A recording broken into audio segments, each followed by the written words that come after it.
پہلا جرم، جس ملک کی غریب لاچار عوام کے ہزاروں لوگ ماہانہ کینسر سے مر جاتے تھے، اس قوم کو چندہ جمع کر کر کے 3 کینسر اسپتال بنا کر دیے جہاں 70% لوگوں کا مفت علاج ہوتا ہے۔ جرم نمبر 2،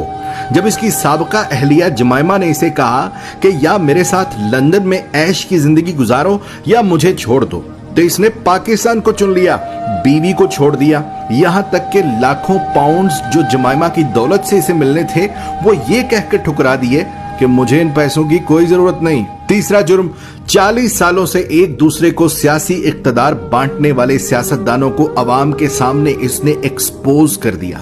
بچے کو سمجھ آ گئی کہ یہ لوگ عوام کو بے وقوف بنا کر باریاں لیتے رہے اور ملک کو تباہ و برباد کر دیا، اور جب اسے بار بار کہا گیا کہ تم بھی آؤ اسی نظام کا حصہ بن جاؤ، آؤ تیسری باری لیتے رہو، تو اس نے کھل کر انکار کر دیا کہ اس ملک و قوم کو لوٹنے والوں کے ساتھ اتحاد نہیں کروں گا۔ چوتھا جرم، اس نے اپنے اقتدار کے دوران مسلم دنیا کو اکٹھا کرنے کی جسارت کی، حرمت رسول صلی اللہ علیہ وآلہ وسلم کا مقدمہ عالمی برادری کے سامنے رکھ دیا اور دنیا کو مجبور کر دیا کہ وہ ہمارے نبی پاک صلی اللہ علیہ وآلہ وسلم کی شان میں گستاخی کرنے والوں کو پاگل قرار دیں، اور اس کی تو قرارداد بھی پاس کروا لی۔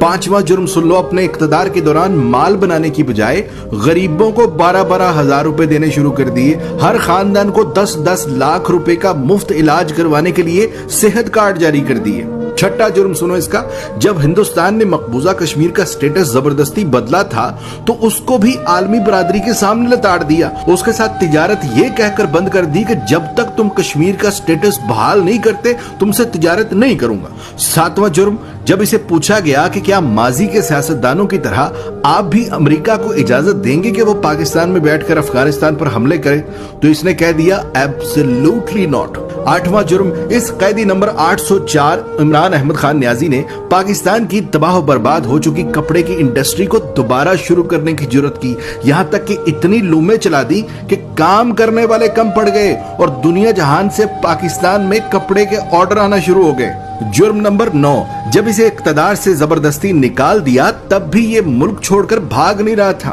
حالانکہ بار بار کہا گیا کہ چلے جاؤ یہاں سے ورنہ انجام برا ہوگا، مگر اس نے کہا کہ کوئی اپنا گھر بھی چھوڑ کر کہیں جاتا ہے اور پاکستان کو ہی اپنا جینا مرنا سمجھ لیا۔ 10واں جرم، جب اسے کہا گیا کہ باقی سیاستدانوں کی طرح تم بھی مغرب کو زمینی خدا مان لو، جان چھڑا لو اور ان کے آگے سر جھکا لو، تو اس نے نہ صرف خود انکار کر دیا بلکہ اپنی قوم کو بھی یہی سکھانے لگا کہ جھکنا صرف رب کے آگے ہے، کسی انسان کے آگے نہیں جھکنا۔ جرم نمبر 11، جہاں نئے سینما گھروں کی ضرورت تھی وہاں اس نے رحمت للعالمین اکیڈمی بنا دی، جہاں سکولوں میں ڈانس ٹیچر، میوزک ٹیچر بھرتی کرنے تھے وہاں اس نے سکولوں میں یکساں نصاب اور قرآن و حدیث کی کتابیں لازمی قرار دے دی۔ 12واں جرم سنو، اس نے غریب اور امیر کے لیے ایک جیسا انصاف مانگنا شروع کر دیا، کہنے لگا غریب کا بھی اتنا ہی حق ہے جتنا امیر کا ہے۔ جرم نمبر 13، PIA کا جو امریکہ میں روز ویلٹ ہوٹل ہم نے اب گروی رکھا ہے یہ اسے 2 سال پہلے آزاد کروا کے قومی اثاثوں میں شمار کر رہا تھا۔ 14واں جرم سنو،